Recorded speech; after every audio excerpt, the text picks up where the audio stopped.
Hey everyone, my name is Gamer Corey and welcome back to another Red Dead Online video. Now in today's video we're going to be going over the daily collection sets and their current cycles, and we're also going to go over all of the daily challenges so that you guys can earn as much money and as much gold as possible here in Red Dead Online. But if you guys are looking for Madame Nazar's location, then make sure that you guys go check out the previous video that I just got done releasing, because you'll probably see it a lot faster on that video before seeing it in this video, because the first thing that we're actually going to go over is all the daily collection sets and their current cycles.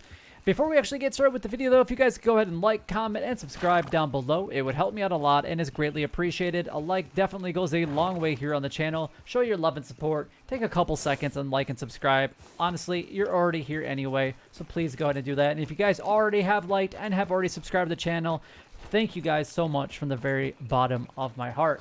Alright, so let's go ahead and move on, and we're going to be talking about the collection sets and their current cycles. I'm going to start with anything that involves using the field shovel, because that's obviously the most recent change. I'm not going to get into the change. If you guys have questions about the change, then leave a comment down below. So anything that uses the field shovel, that's what we're going to cover first. So fossils will be a part of cycle number 2.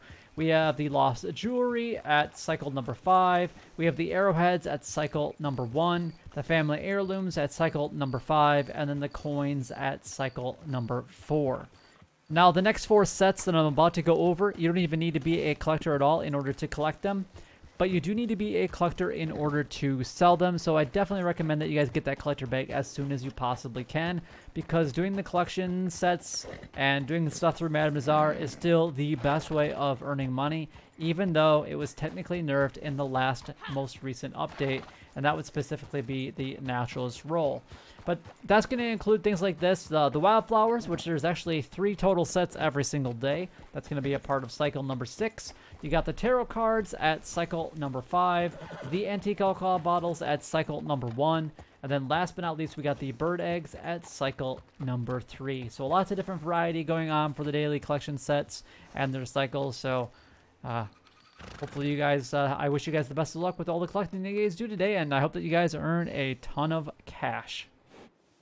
Alright, so the next thing that we're going to go ahead and do is talk a little bit about the daily challenges. We're first going to go over the list mode, and then we're going to follow that up with extensive detail on each of the daily challenges, so that way you guys can actually earn as much gold as possible here in Red Dead Online. This is literally the best way of earning gold in Red Dead Online. There is no better way to do it.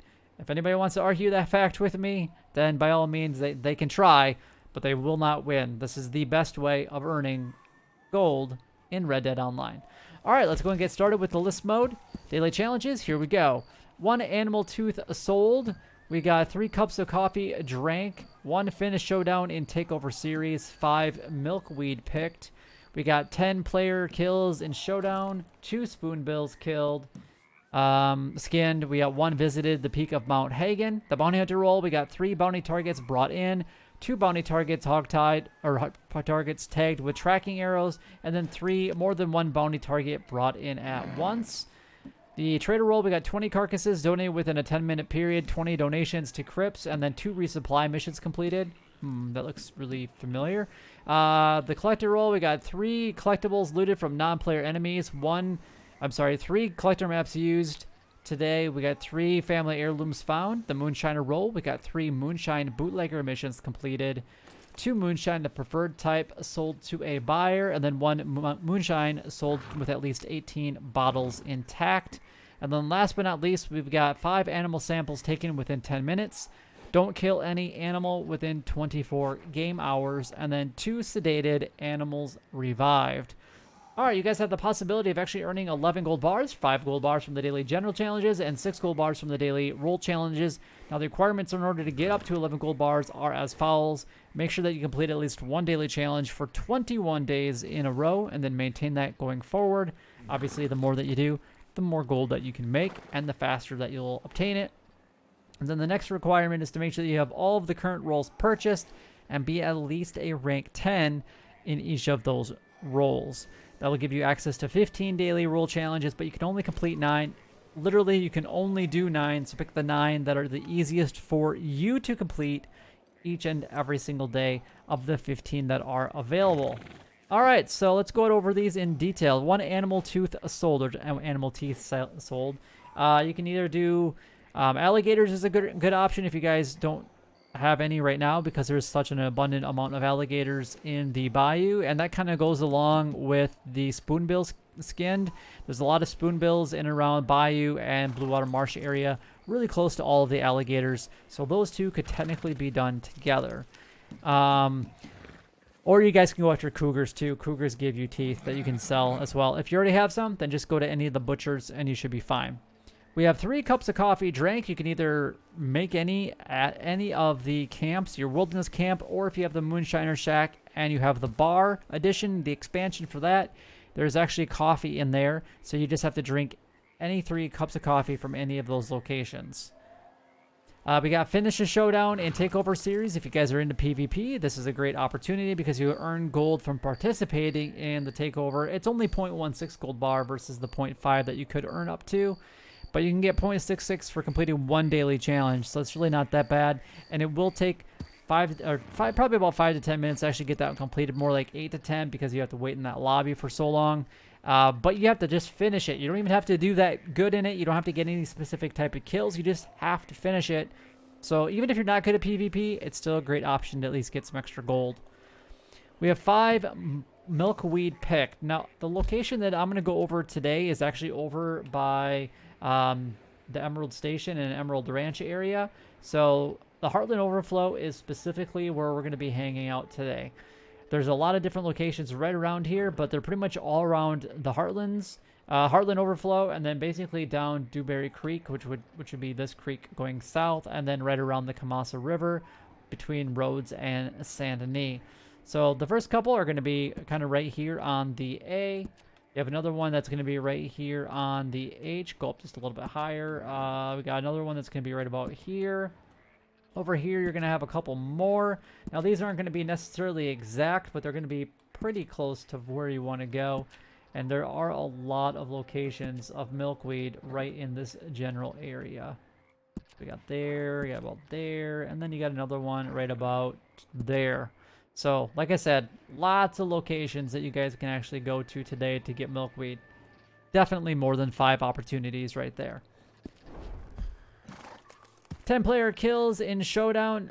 This one kind of goes along with this. It doesn't matter how you get the kills in Showdown. They could be explosive rounds. They could be dynamite arrows. They could be just dead-eye. They could just be regular shots. It really doesn't matter. If you're really not that good at PvP at all and you really don't want to kill anybody else, then by all means don't do these. But these technically could be done in the same match, honestly, or within a couple matches. But the more PvP that you play anyway, the more gold that you can actually earn, because like I said, you'll earn 0.16 gold bars extra for each showdown that you participate in. So literally you could walk away in one showdown match. If you got 10 kills and finished it and then got that, you would get 1.16 gold bars. Come on, it's really not that bad. And then we got spoonbills, which we kind of already went over, and then visited the peak of Mount Hagen. Just in case you guys are new and don't know where Mount Hagen is at, Mount Hagen is right here, and you'll have to go all the way up to the top in order to get this one.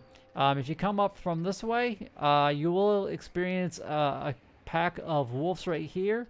There's a gang hideout there and other events there. There's also some here as well, and sometimes up top here as well. So you could get cornered by a couple different things, especially if you're coming up from Strawberry or even if you're going from Valentine. So those are your 2 closest fast travel destinations, or I guess you could go up to Coulter as well. Unfortunately, there is no like super easy location to get up to the top of Mount Hagen. It's just kind of a long ride more than anything. All right, the Bounty Hunter is the only role that you can actually earn additional gold in. So we have 3 bounty targets brought in. It could be from anywhere. Just bring them in. 2 bounty targets tagged with tracking arrows. You guys will have to purchase the pamphlet in order to get this one done.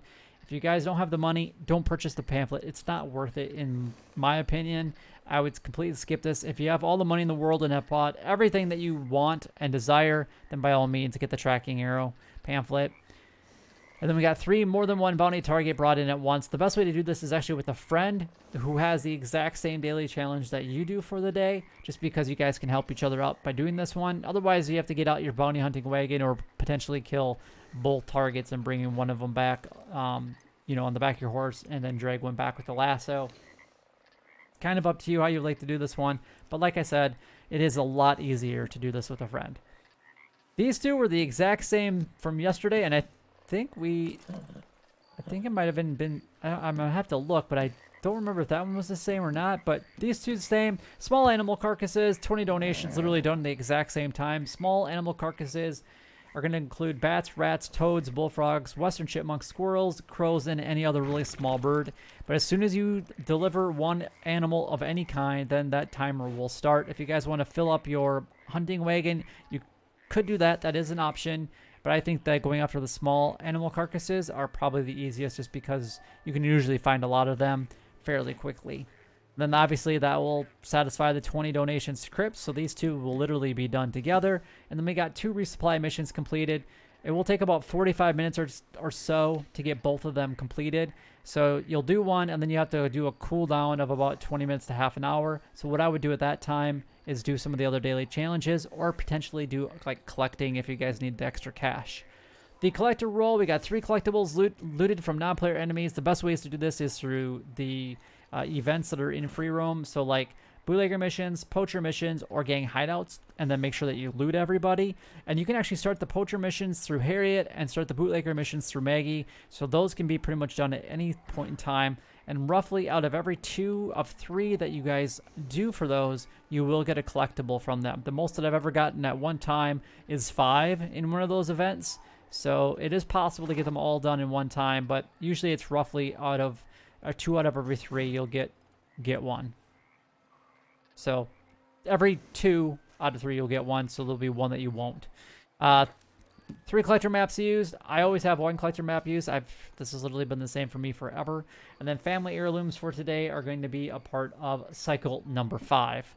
The Moonshiner role, we got 3 Moonshine bootlegger missions. Now this could go along with the non-player enemies looted and finding collectibles, because you could actually do the bootlegger missions. Like I said, you could either do these through Maggie, or you could find them naturally. It's up to you. 2 Moonshine preferred type sold to a buyer. This is going to be selling it to anybody but Bert, if you guys want to make sure that you guys sell it to the right person. Basically start the batch first, and then go ahead and add the flavoring when that timer changes. And then we got 1 Moonshine sold with at least 18 bottles intact. So basically just do a delivery as safe and as good as you possibly can without breaking any of the bottles. And then the naturalist role, we got 5 animal samples taken within 10 minutes. The best way to do this is either go to Valentine and go after the sheep or the pigs, or going to Emerald Station or Emerald Ranch and going after the, there's sheep, there's goats, there's cows, and ox all right there. It's really easy to get 5 of the farmland animals done very, very quickly. Don't kill any animals for 24 game hours. Obviously, I'm like 60% done with that just by going over around Czar's location and the daily challenges. And then 2 sedated animals revive. So of the 5 that you do sedate in within that 10 minutes, go ahead and revive them, and you guys will get that one all complete. So I think the naturalist role ones are super easy for today. But anyway, that is all the daily challenges done, gone over, and covered. If you guys do have any questions regarding any of the daily challenges, by all means, leave a comment down below, because I'd love to be able to help you guys out if I possibly can. But if you guys did find the video helpful or enjoyable in any way, then don't forget to like, comment, and subscribe down below. It would help me out a lot, and it's greatly appreciated. But until next time, YouTube, you guys keep doing what you're doing, because you're already doing it. And you guys, stay gaming.